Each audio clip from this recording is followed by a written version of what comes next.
Hello everyone, bonjour à tous et à toutes. Welcome once again to Street Level.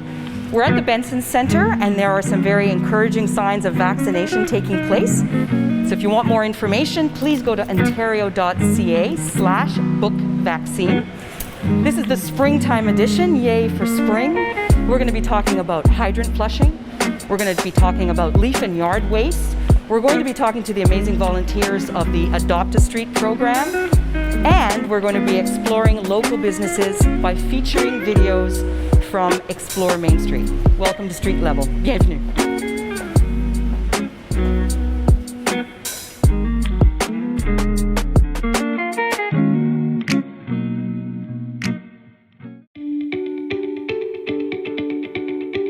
Hi, my name is Eva Meldrum. I'm your Public Information Coordinator, and I'm here with Mitch Briere. Mitch, can you tell me what you do? Right now, I'm an Operator 1, operating the street sweeper for the City of Cornwall. So we're going to jump right in with the most burning question that everybody has about the street sweeper. Why does it go so slow? It goes slow because I need to agitate the material to get it to my vacuum to pick it up. I couldn't do it at 60 kilometers an hour. It'd have to go, it'd make a mess. So what speed do you actually go at? My maximum to sweep is about 3 kilometers an hour to sometimes 0. I can't even see it, how fast I'm going. It just says 0, and I know it's a pain, but I have to do it. So the analogy I really like for that is that when someone's like vacuuming their house, they're not going at a super fast speed to catch all exactly. those. It's not an F1 vacuum. Yeah. That's, I can't explain. I have to take my time, do a good job, make it look good, basically pick up what's been left over from the winter. So it's anything from like leaves, dirt, garbage, but you said you also find something very, very commonly. It's kind of a little weird. I found a lot of lug nuts, a little more than what I'd like to see. Tighten your lug nuts, people. It's a little too much out there, especially every winter. How soon in the year do you start taking out the street sweeper? When the weather is permitting. The second it turns 0 to +1, we're out there. We want to get a good grip on the season and get a head start and get it done. Why is street sweeping important? Number one, it's to clean our curbs. We need clean curbs, get the water off the road on into the gutters, into the catch basins. Number two, we have bicycle lanes. We need to keep them clean and top shape. We have a lot of cyclists here in Cornwall that use them. So cleanliness is, it helps. So I've heard as well that clean streets are a lot safer for motorcycles as well. Absolutely. Safety is number one. Like I said, if it's clean, less debris on the road, you're not going to have any accidents for debris. That's what we don't want that. So I hear as well that sometimes there's a flusher truck that goes with you whenever you're doing your street sweeping. Yes, if it's really dry out, I need to sweep that specific road. I'll have him assist me. I'll need him to wet the road so no dust gets up. That's the main thing. Also too, it helps with the cleanup. Sometimes if it's super, super dry, I won't be able to pick it all up. But if I get it wet, kind of a slurry, whatever the material is, it's a little bit easier to pick up. So I've seen you out in the street sweeper like every year for the past 3 years, ever since I started working for the city. Yep. And one of my questions is, do you ever get bored of driving the same streets in the same machine over and over again? No, I don't get bored. I applied for this job. I wanted to do this. When you're listening to Boom 1019, you're not bored. It's always a good time. Awesome, shout out to Dan and Bill. So keep in mind when you're driving the roads this summer, you might see Mitch out in his street sweeper. He's going that slow because it's the best way for him to do a really good job. Feel free to give him a wave. Thank you so much, Mitch. You're welcome. Thanks, guys.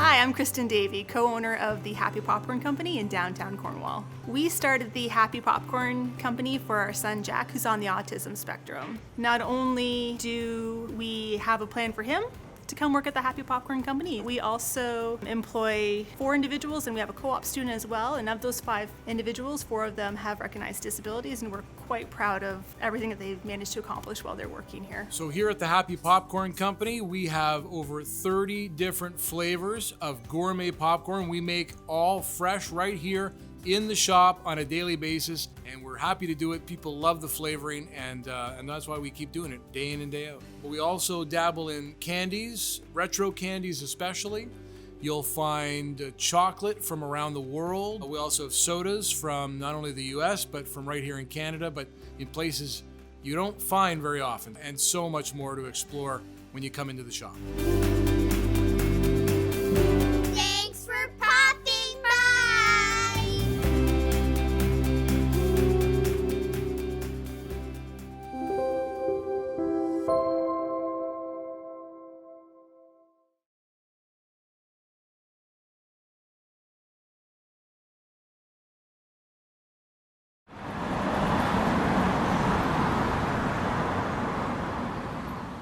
Hi everybody, my name is Catherine Wells and I'm the Strategic Planning Coordinator with the City of Cornwall.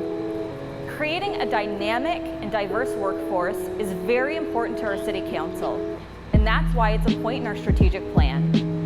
City staff work daily with local organizations to create employer-led skills development. If you want more information on our local workforce, please visit shoescornwall.ca.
Do you know how clean and reliable drinking water reaches your home and what happens once it goes down the drain?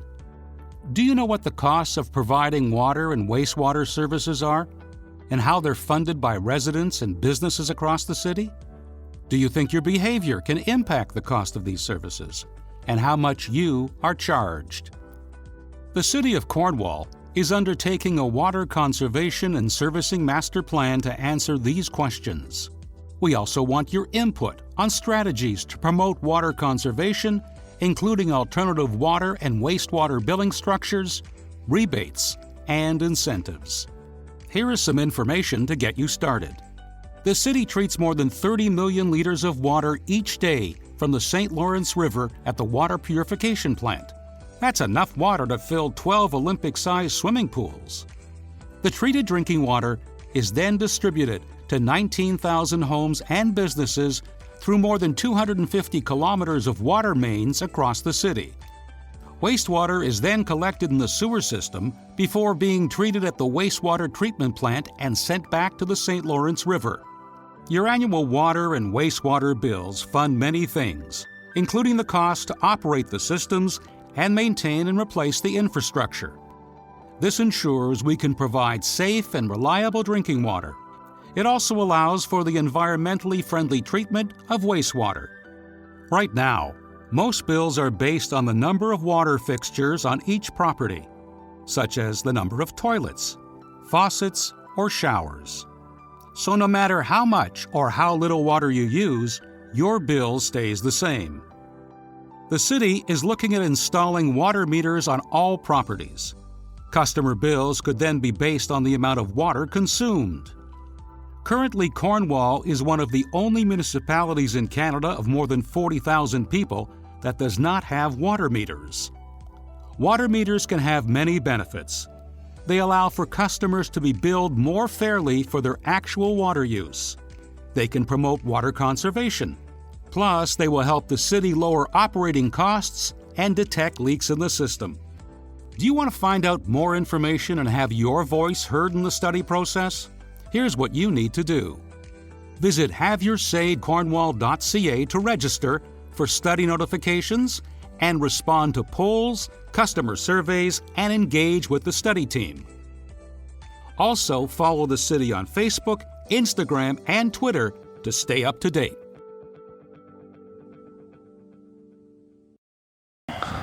Hi everyone, Dr. Brian Hickey from the River Institute here, and today I'm going to talk about water conservation. And if you, like me, live in Cornwall right beside the St. Lawrence River or anywhere on the shores of the Great Lakes St. Lawrence ecosystem, it's really easy to get the impression that water is super abundant because we've got lots of it here. But that's really a misleading impression. And today I'm going to talk about the global water cycle and why we should treat this fresh water that we live beside with a little bit more respect than we've done historically. So, the interesting thing about water is water was formed early on in the evolution of planet Earth, and once this water was created as the planet cooled down, we ended up with this water we see behind us here, but it's a fixed amount. Since that initial creation of water as the planet cooled, no new water is created and no water is lost from the system, at least not in any significant amounts. And so what we started with is what we have now, and it's what we'll always have. And so we need to treat it with respect. And if we think of the global water cycle, the same water molecules have been moving around, and so our body is made up largely of water, and those are the same water molecules that drifted by on ocean seas in prehistoric times or made up the bodies of dinosaurs. And now these same molecules are making up our bodies and all the living things that surround us. So here's a cylinder with a liter of water, and we're going to use this water with a bit of food coloring so you can see it better to represent the global supply of water. And it turns out 97% of the water on planet Earth is salt water, and we can't drink salt water unless we build really expensive desalination plants. So for all practical purposes, 97% of the planet's water is not really accessible. So I'm going to dump out the 90% that we can't easily use.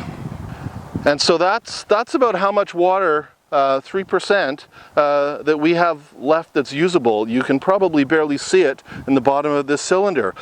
That's the fresh water. But we can't drink all the fresh water because about 69% of that is locked up in polar ice caps and glaciers, and so and that represents 69% of this tiny amount here. So we have to dump out 70% of that.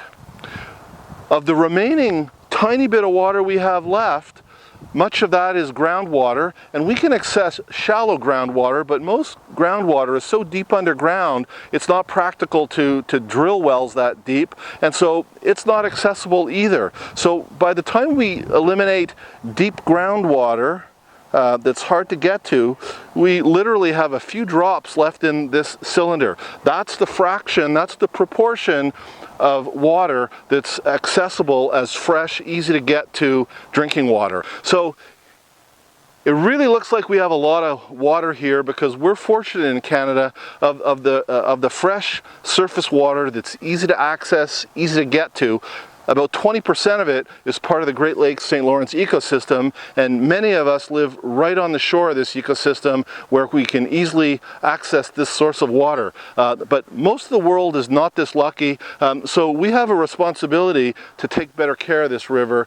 We don't have a good track record when it comes to protecting freshwater resources, and we all need to help do better. In some future videos, I'm going to talk about ways we can help conserve water and keep fresh water clean, so look for those videos. They'll be coming shortly.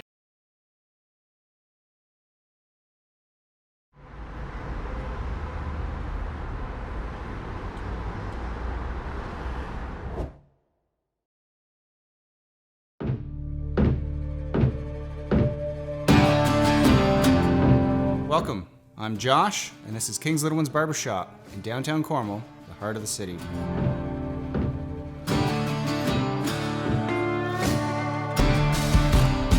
Amenities include flat panel TVs at our multiple waiting areas and at every station.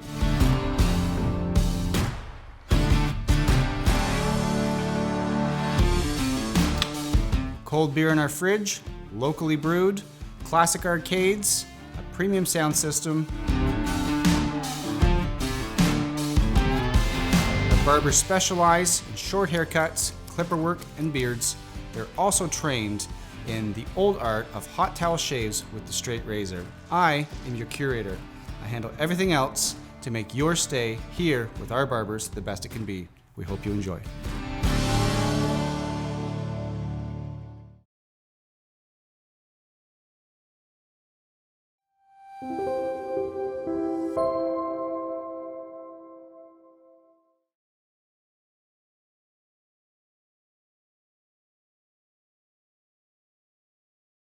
On April 5th, the new bag limit is 2 bags or 1 can per household per week. Bag limits are important. Limits will help us use the landfill for longer. It's expensive to close a landfill and expensive to open a new one. Limits also help make us sure you're doing 2 things. Number 1, making smart choices while you're shopping, like buying things with less waste. And number 2, recycling as much as possible. We can all work together towards a sustainable future.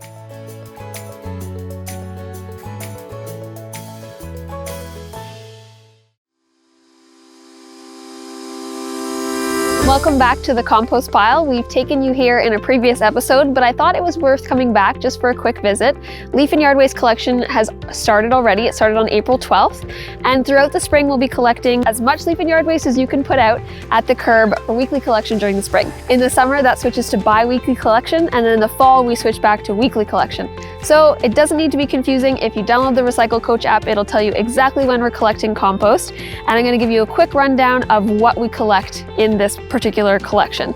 So it's not kitchen scraps, it's stuff that comes from your yard. So leaves, weeds, grass clippings, and you can also bundle branches and set them to the side of your bags of nice kind of wrapped bundles to be collected with your leaf and yard waste. We collect all this stuff at the curb, and it's part of the program. We want you to set it out, but you do have other options. So if you're cutting your grass and you want to simply grass cycle your clippings, that's actually a huge help for us. It's better to leave the clippings on your lawn and allow that to be kind of a natural fertilizer for your grass, rather than have a truck pick up your compost and bring it out here to the landfill. Once the compost has had a chance to sit for a little bit, we turn it over every day or every week, and then we actually give it back to you for free. So you can come to the landfill anytime we're open, Monday to Friday, 7:30 to 4:30, or Saturdays, 7:30 to noon, to pick up some free compost for your garden. I used it in my vegetable gardens last summer, and the production was excellent. Everything seemed to do really well, so I definitely recommend using it. If you have any questions, you can always reach us on Facebook, email wm@cornwall.ca, or call 613-937-1777. Chances are that garbage you're about to throw out doesn't belong in the trash. Plastic, cardboard, and metal belong in the recycling. Chemicals, batteries, paint, and light bulbs should be brought to the hazardous waste depot. Clean wood belongs in the clean wood pile, where it will be recycled. Leaves, weeds, and grass clippings that can't be grass cycled belong in the leaf and yard waste pile. Using diversion programs like these will make your trash pile shrink.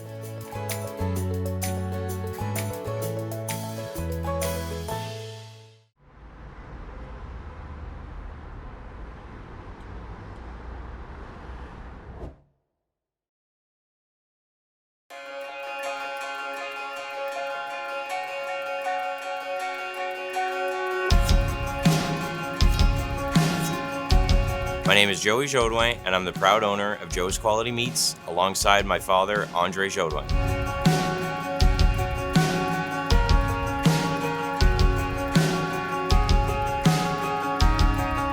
Here at Joe's, with me and my father's experience combined, we provide excellent quality meat as well as great tasting food cooked fresh here in store.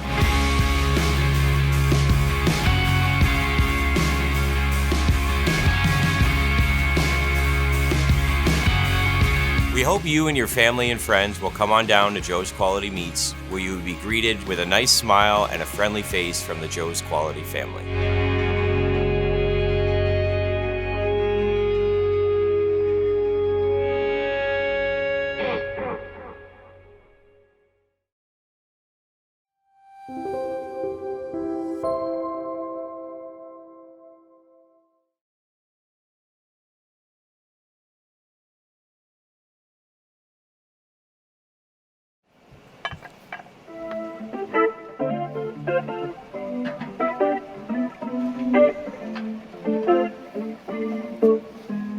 Every spring, city staff start testing fire hydrants. We have somewhere between 1,300 and 1,500 hydrants, and there's a team of 2 people who test every single one of them. So when you see them out and about, what they're doing is they're flushing any sediments out of the system.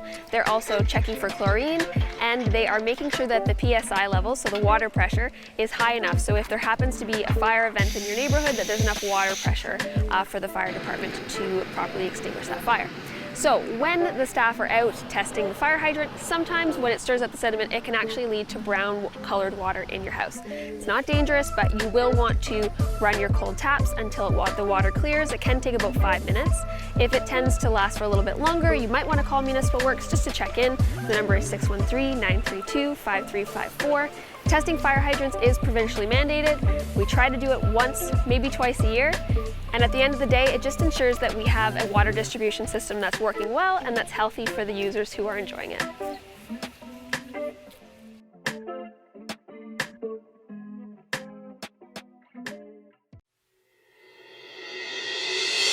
Hi, my name is Meena Malur, and I am the Housing Program Supervisor with the Social and Housing Department for the City of Cornwall. This is the site for our newest affordable housing project, which we're all super excited about. We will be sharing regular updates with you in the upcoming weeks and months regarding the project. This location is at the intersection of 9th and McConnell. As you can see, has all the amenities close by. There is a bus stop, grocery store, park, hospitals, proximity to the highways, and everything that you can think of. This is a perfect location for anyone who wishes to move in to a place which is closer to all the amenities. Funding contributions from the City of Cornwall and the United Counties of SDNG, along with Ministry of Municipal Affairs and Housing, has helped us take the first step in realizing this vision into reality. IBI Group from Kingston has been awarded the design contract, who is working with the City of Cornwall's team to develop the perfect plan for a modern, energy efficient, and a beautiful space for the residents of this community to enjoy. The City of Cornwall team is having discussions with the IBI Group regarding project details, building requirements, and design details. So it will be a 5-story building with 77 one-bedroom units, including 16 accessible units. This building will also have a commercial space of 4,100 square feet on the main floor, which will be the new office space of the Cornwall and Area Housing Corporation. Occupancy details for the rental space and the office space is being finalized at this time. This will be a mixed income building comprising of rent geared to income, affordable, and market rent paying tenants, which will help promote inclusive living space for everyone to share, take pride in, and enjoy.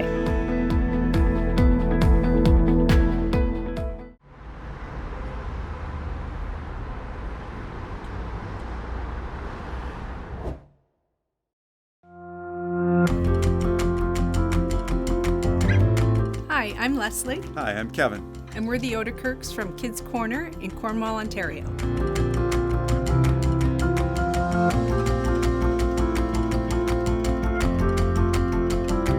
Together, we've created a wonderland of toys for kids of all ages.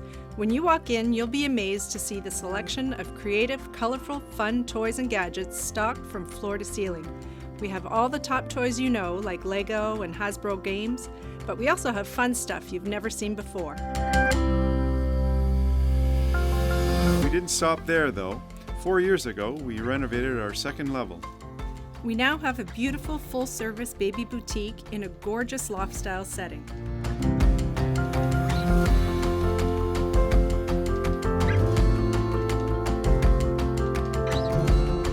You'll feel like a kid again.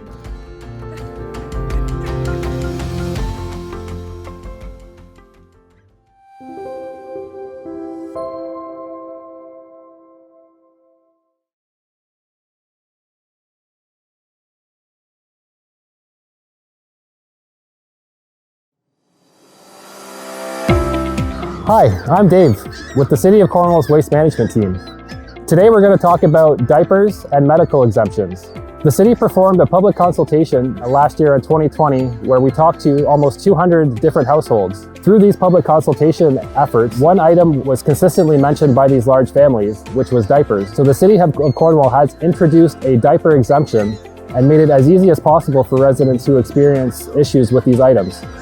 All you have to do is take your diapers, put them in a clear bag or a blue transparent bag and put them out to a curb, and it will not count towards your bag limit. What about those with a medical condition, you might ask? Well, we thought of that too. So the City of Cornwall has a medical exemption program, and to qualify, simply reach out to us at wm@cornwall.ca or call us at 613-937-1777, and we can send you a form, and all you have to do is fill out the form and send it back to us, and ultimately get your 1 or 2 bags of extra garbage per week for your medical condition. We're always looking to help families meet our new limits. We have great programs like the recycling program and other innovative ways like the free store depot, the clean wood pile, leaf and yard waste collection, which will all help to reduce your overall waste and help you meet the 2-bag limit. If anybody needs any help with these programs, please do not hesitate to reach out to us at wm@cornwall.ca or feel free to call us at 613-937-1777.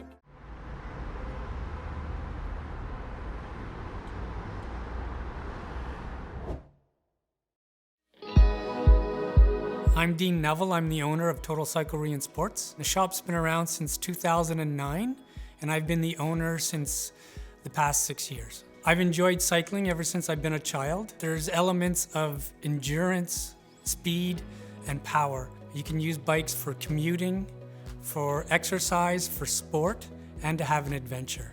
One thing I admire about the people working at the shop here is that they all have an enthusiasm for the sport. I'm the Customer Experience Manager at Total Cycling and Sports. I look after the online presence, Facebook, marketing, and some in-store sales. I really enjoy fat biking, mountain biking, gravel riding, road riding, as well as getting into some bike packing. We like to say we're the finest bike shop in Cornwall, and we service all makes and models. We do bike fittings here, and we have what's called an assometer, which actually helps us fit saddles to riders. We service and maintain wax cross-country skis and downhill skis in the winter, and we also sell snowshoes and cross-country skis.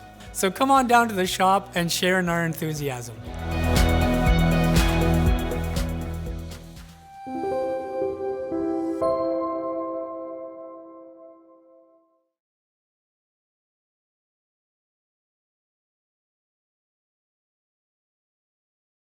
Hello everyone, hope you enjoyed our springtime edition of Street Level. Please join the conversation around our upcoming water conservation plan. Go to haveyoursaycornwall.ca. Also, leave us your feedback in the comments section about Street Level. We always want to hear from you. Merci. Thank you.